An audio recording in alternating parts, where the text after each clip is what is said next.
Good morning. Habang nagbubunot tayo ng mga damo guys, binabalikan natin itong binubunot natin ng mga damo.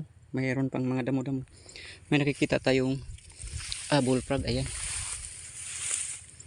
Malaki-laki na bullfrog. Hindi natin kukunin dahil yan ay makatulong sa pagkontrol ng mga adangan.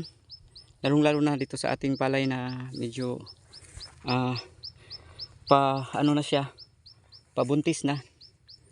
Ito ay siguradong magsimula ng atake ang mga dangan kung hindi natin makontrol. O yan, makatulong to. Malakas yan kumain ng mga black bug. At saka yung mga malalaki na ay kakain na yan ng mga daga. Hindi natin gagalawin, hindi natin kukun. Dahil makakatulong na yan sa ating palayan. Pang kakainin na ng mga insekto, hindi na tayo magpo-problema pa. Marami yan dito. Yung nag-spray tayo ng foliar, may nakikita tayong marami-rami, hindi natin kinukuha.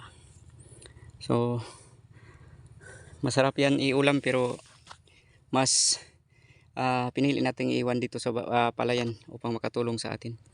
Binabalikan natin yung mga damo na nagmumulak na. Yan, binubunot natin. Dahil maka-epekto yan sa ating recovery ng ating palay. Thank you for watching. God bless sa lahat. Happy farming.